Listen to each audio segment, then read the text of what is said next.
Peace be upon you. Welcome everyone. I have a question from Hakim. Lama Noah, I'm seeing new layers to self-obsession. Welcome to the party.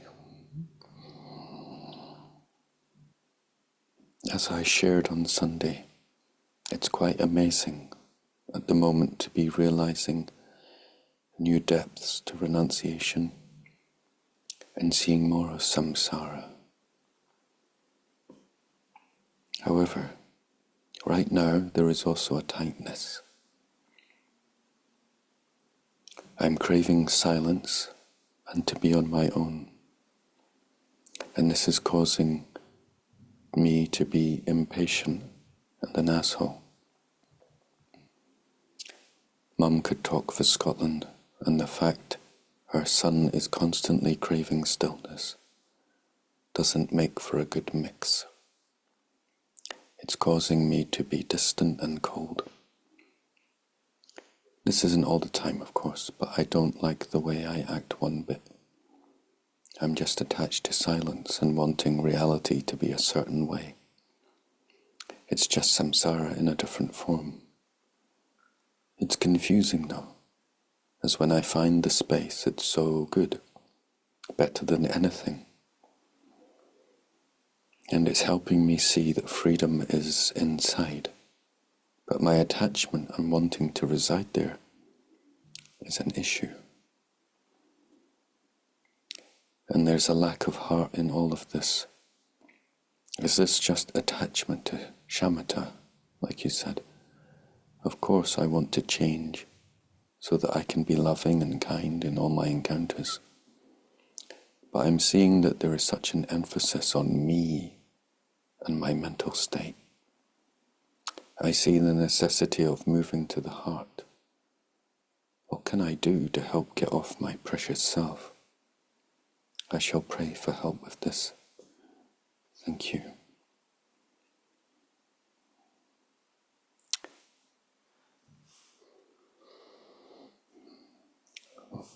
What we see is that there's a season for everything, a time and a place. That we mature, that it's a path.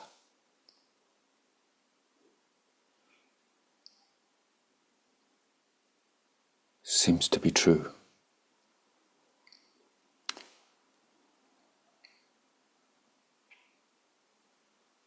Our whole human existence is a journey.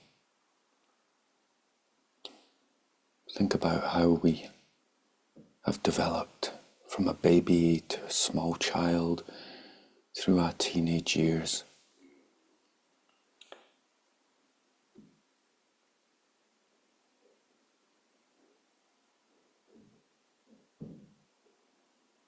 With wisdom, we understand the timing of things, the place of things, our relationship to the world, to ourselves, to our friends and family, to our so-called enemies. We know, we learn a balance and a way. On the Sufi path, you say that when things are going well, we have gratitude. That's our main practice, is gratitude. When things aren't going well, our main practice is patience.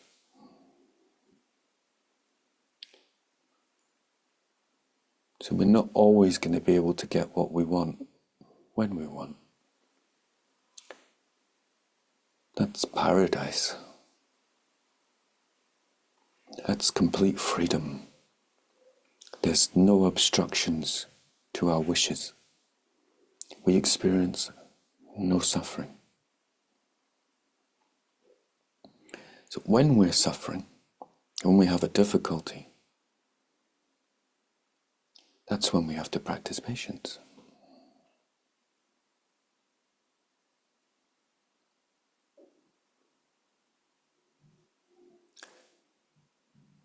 when the difficulties arise, they're never the same as what we thought about them to be. And our mind is generally in pain. So we may have had aspirations that, if we read about biographies of yogis and yoginis and the incredible character they had and the ability to endure difficulties, and we think, I want to be like that for virtue, for God. And when it comes up, it seems like the difficulty is an obstacle to us practicing on the path to God and virtue, rather than understanding that the difficulty itself is part of our challenge and growth. And there's a hankering to feel good and interpret that feeling good as what the spiritual path is. So we need to be in that season where we understand now is the time to practice patience. Whereas before, we're so caught up in samsara that we have to be told that the spiritual path is blissful and enjoyable and it's joy. And this is true. This is true. Our understanding of what that joy and bliss is in relation to our pained self and what we chase after as pleasure and what we consider bliss. And it's just often the animal self projecting its ideas of what joy and peace is. And so when we go into the higher self, then patience is enjoyable. It's blissful to know that enduring this difficulty for God is the way. So that's one sense of it.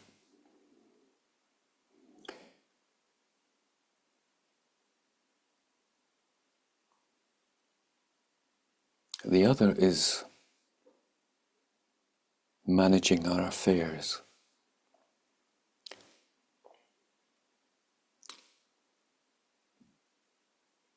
And the thrill of our life changing as we practice.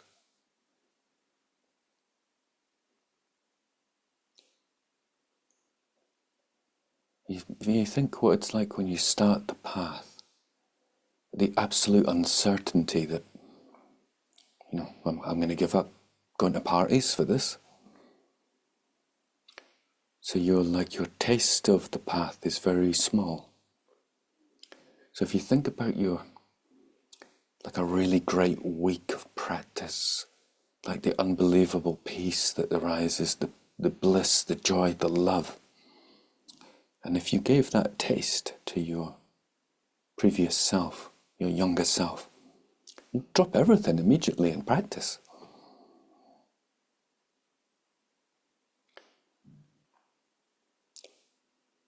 So it's that new wishes arises. This is what we mean by you don't force changes, but they come naturally. You naturally want to change how you're living to accommodate your insights and what you now find enjoyable.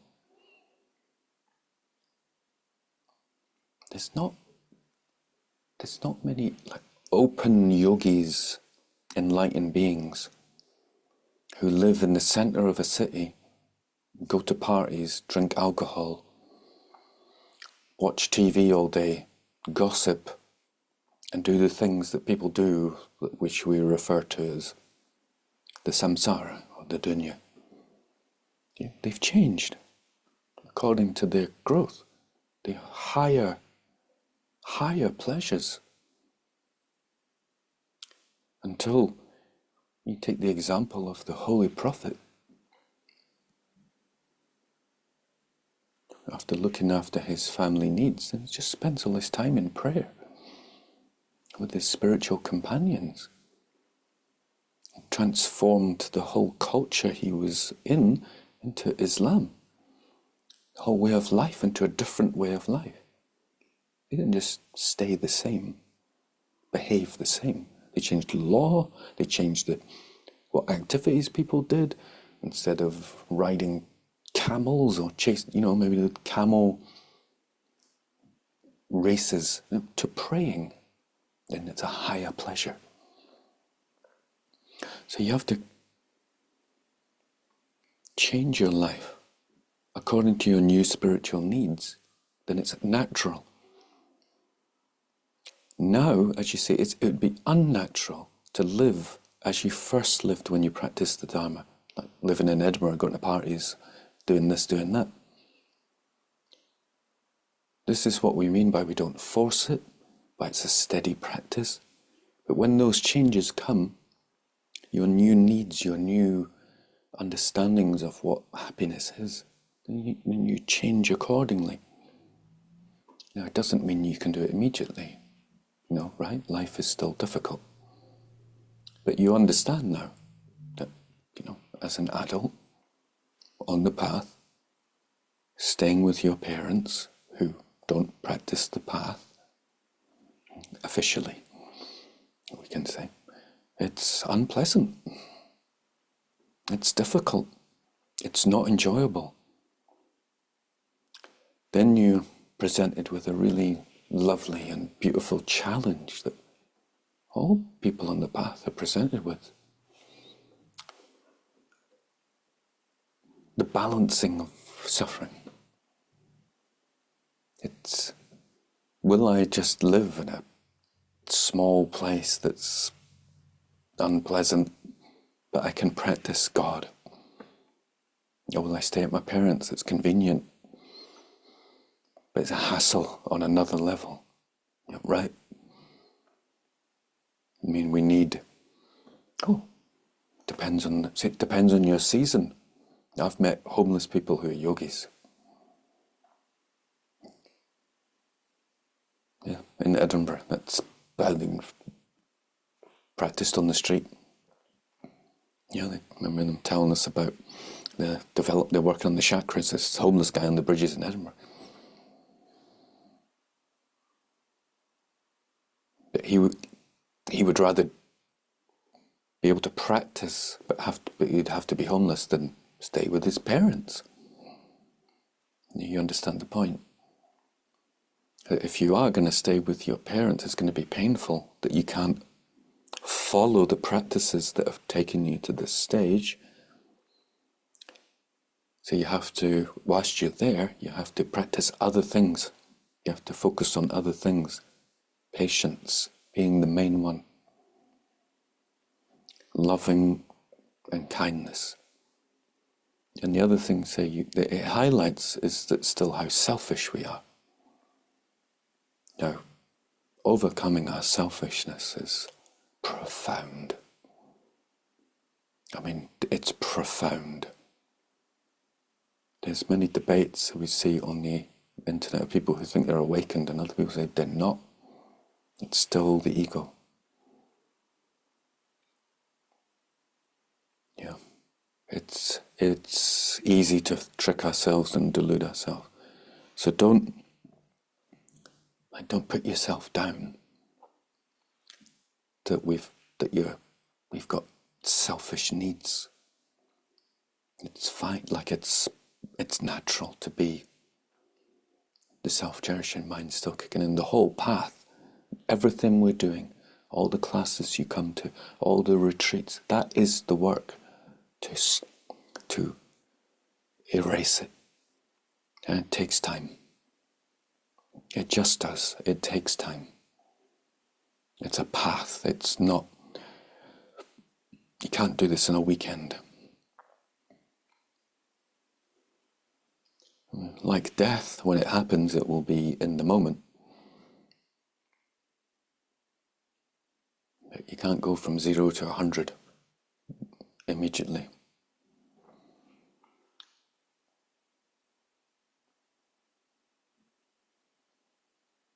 And we accept. This is part of the patience, the acceptance.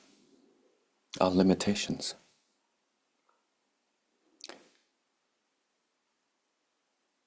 And that's how we practice on the path, is knowing where we are. So if we understand that we're selfish, we understand that being in a sort of home environment is not actually, we're not actually able to do it.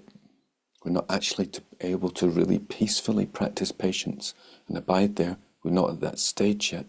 Our heart is drawn to meditation, to shamatha. We've done lots of purification, lots of work, and now we're really getting it. Like, I'm really getting the shamatha. We sense, this is what I need to be doing. It's an unbelievable bonus if we check that it's also unbelievably enjoyable. That's one of the meanings we say joyful path. The method itself is very enjoyable, but it is a method to get us strong enough where we can overcome our self-cherishing, right? So staying at home, we understand we're selfish, but we're not strong enough for it to actually work. We don't get traction. Whereas we know that if we went off and actually listened to ourselves, it's still fine to love yourself. Self-cherishing is when it's non-virtuous. We understand that we go off and do shamatha and practice, that is the way to erode the self-cherishing enough that we can come back to the family home and we can continue the work. That we go even deeper now around others, that we're not shaken off the path. That's the point of shamatha, is mental strength, mental stability, that we can hold virtuous minds no matter what the circumstances are. Whereas before we meet the path, and someone just says a few words and we're in pain. Any circumstance, we're in pain. We get trouble at work, we're in pain. We get dissed by a friend, we're in pain. We have no mental stability at all. So recognizing these things is very beautiful. It's like part of wisdom, is seeing it. Now we have to watch the mind. It doesn't, the ridiculous, everyone knows this well, don't we? The inner critic. As if you're going to get rid of selfishness overnight. Yeah. So you have to look and balance it up yourself. Maybe you feel that staying at home is just more detrimental because you don't have the inner strength yet for transforming it into the spiritual path, and your need for the higher enjoyment of shamatha, the need to experience that, to then transcend it. Can't transcend something you haven't got. And accommodate appropriately. So maybe it's just time to move out. But maybe you'll have to measure up if you're going to have to live somewhere that's unpleasant in different ways. I suspect that where you stay with your parents is very comfortable. Comfort isn't everything on the spiritual path. There are times when we need comfort and it's really nice. And we don't deny comfort when it's there. But is comfort getting in the way of your practice? Then you have to naturally feel, actually, this is not what I want. I want shamatha. And shamatha, like Atisha said, is a prerequisite, a necessity to awakening. Without shamatha, he says, there's no awakening. It's like the point of what I was talking about, that need for it.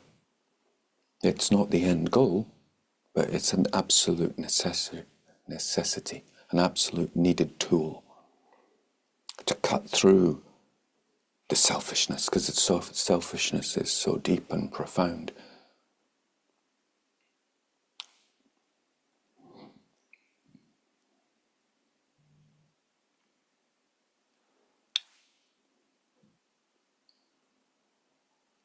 And we keep praying. Part of the prayers, they're like a multifaceted aspect of the path in which they themselves change our meanness.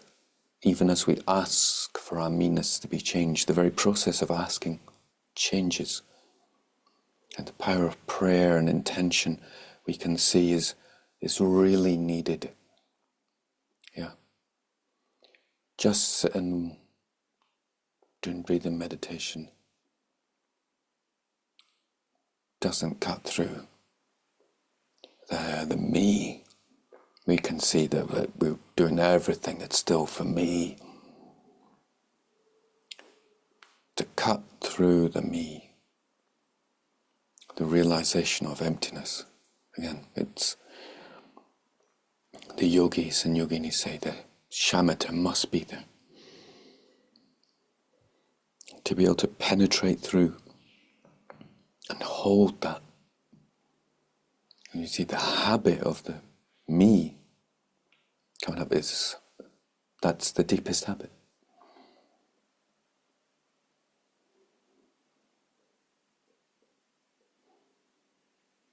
And you may find that when you've done shamatha for a while and you've really got that steady, then there'll be again a natural yearning to be with people. There may not be. You may just want to be a solitary yogi.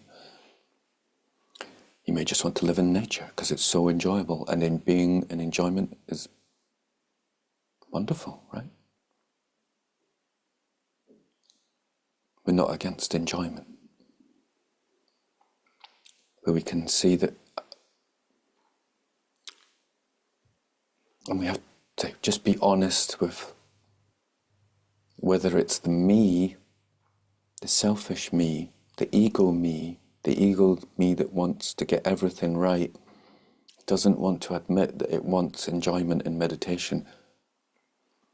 So it says, oh no, that's just being selfish. So it just keeps you locked in the same position you were always in. Because if we check, no matter what we do, it's the self-cherishing mind, whatever we do. It just hijacks your spiritual knowledge and becomes the inner critic and kind of just cuts you down at every turn. Oh, that's still selfish.